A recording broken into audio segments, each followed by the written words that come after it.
Bukan sahabat. Bukan sahabat. Uwais Al-Qarni hidup zaman Nabi, beriman dengan apa yang Nabi bawa, tetapi dia tidak pernah bertemu Nabi. Dia bukan sahabat. So sahabat ni 3 benda tu mesti ada kan? Selepas sahabat, namanya apa? Tabi'in. Tabi'in ni orang yang pernah bertemu dengan mana-mana sahabat, kemudian beriman dengan apa yang dibawa oleh Nabi, itu tabi'in. Selepas tabi'in, tabi'ut tabi'in. Tabi'ut tabi'in ni ialah orang yang pernah bertemu dengan tabi'in dan beriman dengan apa yang Nabi bawa. Macam tu. Baik. Jadi Hindun ni salah seorang sahabat Nabi, sahabiah, salah seorang sahabat Nabi. Dan Imam Ibnu Abdul Bar dan Imam Ibnu Abdul Bar ni dia kata Hindun ni adalah wanita yang berjiwa besar dan memiliki kehormatan. Hindun wanita yang berjiwa besar dan memiliki kehormatan. Tetapi Syiah telah menuduh Hindun ni berzina dengan beberapa orang lelaki. Sedangkan Imam Ibnu Abdul Bar ni dia kata Hindun ni mempunyai kehormatan. Nampak? Syiah dia nak bunuh karakter Hindun ni, terutama kerana mereka benci dengan anaknya Muawiyah bin Abi Sufyan ni. Maka mereka kata Hindun ni pernah berzina dengan beberapa orang lelaki. Dia nak canon kok mana? Maksudnya Muawiyah tu anak haram. Dia nak canon kok tu. Dia nak canon kok tu. Punya bahaya ni. Sebab tu sejarah-sejarah kita banyak yang telah diselewengkan. Banyak yang telah diselewengkan. Baik. Kemudian bila Nabi kata jangan syirik kan, Hindun kata demi Allah kami tidak akan menyembah berhala. Hindun jawab, walaupun dia pakai burdah, dia tak nak Nabi kenal dia sebab peristiwa pembunuhan Sayyidina Hamzah tu. Tapi dia tetap jawab. Hindun ni memang terkenal seorang wanita yang dia berani. Dia berani. Jadi bila Nabi cakap macam tu, dia jawab, demi Allah kami tidak akan menyembah berhala. Kami mendapati engkau berangkat setia dengan kami atas perkara yang tidak sama dengan golongan lelaki. Rasulullah, kamu ni berbai'ah dengan lelaki, tak sama dengan kami. Lelaki ni kan, kamu berbai'ah dengan mereka di atas Islam dan jihad. Tapi kami banyak pula. Kami ni banyak pula. Kemudian Nabi berkata, janganlah kamu semua mencuri. Kemudian Hindun jawab. Nabi kata jangan syirik, Hindun jawab. Nabi kata jangan mencuri, Hindun jawab tak? So Hindun jawab ni bukan nak berbalah dengan Nabi. So dia ingin beberapa kepastian. Hindun jawab. Dia kata, sesungguhnya Abu Sufyan seorang yang bakhil, kerap kali berbelanja. Aku terpaksa menyeluk sakunya untuk mengambil wang perbelanjaan kami. Dia kata Abu Sufyan ni kedekut sikit. Aku selalu nak kena ambil pada dia punya poket dia. Maksudnya terpaksa curi-curi lah. Kebetulan Abu Sufyan ada dalam tu. Abu Sufyan kata, ia ada halal untuk kamu. Tak apalah, dia halal lah. Kebetulan Abu Sufyan ada dalam majlis tu dengan Nabi. Kemudian Rasulullah ketawa dan mengenalinya. Pecah rahsia. Pecah rahsia. Mula dia nak rahsiakan, tiba-tiba dia terkeluar bila Rasulullah kata jangan mencuri. Dia kata nak tak mencuri macam mana? Abu Sufyan kedekut, aku terpaksa ambil daripada poket dia. Kemudian Abu Sufyan kata tak apalah, dia halal lah, pecah rahsia. Rupanya Hindun tu. Rupanya Hindun. Kemudian Rasulullah tanya, kamu Hindun? Kemudian Hindun jawab, semoga Allah memaafkan apa yang telah berlaku. Moga Allah telah maafkan apa yang berlaku tu. Maksudnya yang tu bukan di Islam. Baik, tuan-tuan mupas dan makhluk. So hadis ini ulama berpandangan boleh tak isteri mengambil duit suami. Kalau suami itu kedekut, tak cukup untuk nafkah perkara asas, maka isteri boleh ambil duit suami. Perkara asas, makanan, pakaian yang asas, ni yang asas, bukan ada lebih-lebih. Dia boleh ambil cukup untuk keperluan ma yakfiki wali ahli. apa yang cukup untuk kamu dan anak-anak kamu. Ya, sekadar tu je. Kalau dia ambil poket suami nak shopping kat Sogo ke apa ke, tu dosa. Itu dosa. So ada suami yang kedekut. Bagi RM20, abang nak saja masak lemak ketam, ayam ayam percik dengan RM20 bagi. Allah Rabbi, ada jenis yang kedekut ni. So maksudnya kalau ambil itu untuk keperluan, boleh. Baik, kemudian Rasulullah berkata lagi, jangan kamu berzina. Ni pesanan-pesanan dalam bai'ah bersama wanita ni. Rasulullah kata jangan berzina. Hindun jawab, adakah perempuan merdeka berzina? Hindun pelik, perempuan merdeka berzina ke Rasulullah? Ini bermakna, tuan-tuan, sebab Hindun rasa pelik kalau perempuan merdeka berzina, ini bermakna Hindun tidak berzina, sebagaimana yang didakwa oleh Syiah. Sebab Hindun sendiri dia pelik, perempuan merdeka ni berzina ke Rasulullah, dia sendiri pelik. Jadi macam mana Syiah boleh tuduh Hindun ni berzina? Baik, lalu Nabi bersabda, janganlah kamu membunuh anak-anak kamu. Lepas habis zina tu, jangan membunuh anak-anak kamu. Maksudnya dulu, orang Arab dulu, sebahagiannya mereka tanam anak perempuan, bunuh anak perempuan. Bukan semua, ada sebahagian saja. Sayyidina Umar pernah bunuh anak perempuan tak? Tak. Kita pernah cerita kan, riwayat yang cerita Sayyidina Umar bunuh anak perempuan ni, riwayat yang apa ni, di syaki palsu, kerana ini juga pembunuhan karakter oleh pokok Syiah. Sebab Syiah ni dia memang benci pada Sayyidina Umar. Syiah memang benci dengan Sayyidina Umar. Sayyidina Umar berjaya menakluki Parsi. Dia orang ada lagi hubungan dengan Parsi tu. Sayang sungguh dengan Parsi. Tuan-tuan, puan-puan dan sekalian, Sayyidina Umar kan di Iran ada satu kubur yang setiap tahun mereka sambut. Kubur ni kubur Abu Lu'lu'ah. Kubur Abu Lu'lu'ah. Setiap tahun dia akan sambut, ada keramaian. Siapa Abu Lu'lu'ah ni? Abu Lu'lu'ah ini adalah pembunuh Sayyidina Umar.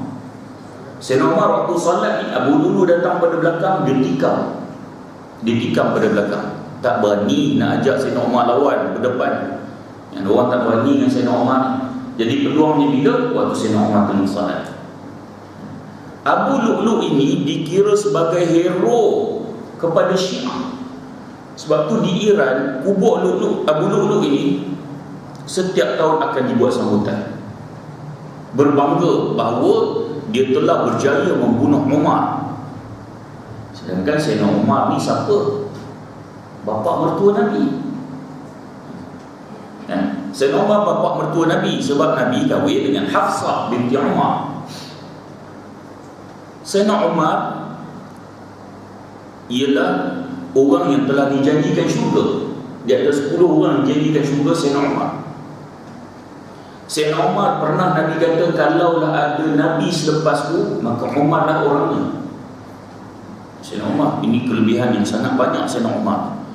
Tetapi pokok Syiah ni, dia boleh membenci Sayyidina Umar, boleh benci dan menyambut bahawa Abu Lu'lu'ah ni hero kan, kerana berjaya membunuh Sayyidina Umar. Ni Syiah. Baik. Jadi bila Nabi kata, sebab tu bila Sayyidina Umar ni masuk Islam, Hafsah dah ada dah. Hafsah binti Umar tu dah ada dah. Jadi kalaulah Sayyidina Umar ni bunuh anak perempuan dia, dah tentu Hafsah pun dia bunuh. Tapi kenapa bila ketika Sayyidina Umar masuk Islam tu Hafsah dah ada dah? Baik. Kemudian bila Rasulullah kata jangan kamu membunuh anak-anak kamu, lalu Hindun kata, wahai Rasulullah, kami telah membelanya suatu kecil, tetapi engkaulah yang membunuhnya setelah mereka dewasa dalam perang Badar. Kamu yang lebih mengerti dan faham. Lalu Umar ketawa. Tuan-tuan, bila dengar dialog ni, Tuan-tuan jangan kata Hindun kurang ajar, tak. Jangan kata Hindun kurang ajar, tak. Sebab Omar ketawa. Omar dia tahu Hindun ni dia kurang ajar ke tak. Sebab sikap Sayyidina Omar, dia tak boleh tengok kalau siapa-siapa pun biadab dengan Rasulullah. Kan pernah bila Rasulullah macam mengajar berdialog dengan muslimat pada satu ketika. Jadi ada di kalangan muslimat ni duk sembang suara tinggi. Sembang. Sini alhamdulillah tak sembang. Ada ustaz duk mengajar, dia sempat ni, kau tengok tak suamiku perfectan. Sempat lagi ni. Sempat lagi tu. Baik, tuan-tuan puan dan ibu sekalian. Jadi bila duk tinggi suara, sampai di Sayyidina Umar, semua muslimat pakat diam belaka. Jadi Sayyidina Umar rasa macam nak marah. Kenapa masa Rasulullah tadi kamu tinggikan suara? Bila Sayyidina Umar sampai, pakat duk diam belaka. Lalu Rasulullah faham. Rasulullah kata, wahai sebab seorang muslimat dijawab, dia kata kamu lebih garam dan lebih tegas daripada Rasulullah. Sebab tu muslimat pakat diam. Tak berani muslimat dengan Umar ni. Dan Sayyidina Umar ni dia akan marah kalau, sebab dia kata kamu tak hormat Rasulullah ke? Aku datang kamu diam, Rasulullah tadi kamu boleh duduk cakap-cakap. Maknanya Sayyidina Umar ni dia takkan biarkan orang biadab dengan Rasulullah. Jadi tuan-tuan, sebab tu apa ni yang Rasulullah kata Sayyidina Umar ni, wahai Umar, aku melihat kamu ni kalau nak jalan satu jalan, Iblis akan cari jalan lain, takkan melalui jalan yang sama. Jadi saya nak kaitkan dengan hadis ni, dengan peristiwa ni apa dia. Maknanya Sayyidina Umar dia takkan biar siapa pun biadab dengan Rasulullah. Jadi bila Hindun jawab macam ni, dia kata Rasulullah, kami bela daripada kecil, tiba-tiba dalam perang Badar kamu pula bunuh dia. Kamu kata jangan bunuh, tiba-tiba kamu yang bunuh dalam perang Badar. Sayyidina Umar gelak. Bila Sayyidina Umar gelak, Sayyidina Umar faham Hindun ni bukan nak berbalah dengan Rasulullah. Jadi Hindun ni dalam bentuk macam ada gurauan. Sebab apa Hindun cakap macam tu? Sebab Rasulullah kata jangan bunuh anak. Lalu Hindun kata kami bela, kami tak bunuh, kami bela. Tiba-tiba perang Badar, kamu bunuh oleh Rasulullah. Kenapa Rasulullah bunuh? Sebab anak dia menjadi salah seorang tentera musyrikin. Dengan perang dengan Nabi dalam perang Badar, Nabi bunuh. Maksudnya tentera Islam bunuh pada ketika tu. Jadi macam gurauan dah dengan Rasulullah. Di kita ni kalau bila baca teks ni dia tak ada intonasi. Dia tak ada intonasi. Bila tak ada intonasi, kadang-kadang takut kita salah faham. Salah faham. Kadang-kadang koma salah pun dah kita salah faham. Contoh, Ali makan roti Bengali di bawah rumah. Dengan Ali makan roti Bengali di bawah rumah, beza kan? Yang pertama tu Ali makan roti Bengali. Kat mana Ali makan? Kat bawah rumah. Yang kedua, Ali makan roti Bengali. Ali makan roti Bengali kat bawah rumah. Silap koma je. Sebenarnya kadang-kadang sebab tu kena mengaji ni. Bila kalau kita baca buku je, maka menimbulkan salah faham kita lah. Biar tak betul Hindun boleh jawab macam tu pada Rasulullah. Kalau kita mengaji, kita kait dengan cerita ni, peristiwa ni, hadis ni, kita akan sebenarnya Hindun ni bukan nak biadab dengan Rasulullah. Dia macam ada gurauan. Sebab tu Sayyidina Umar boleh ketawa bila dengar Hindun cakap macam tu. Baik.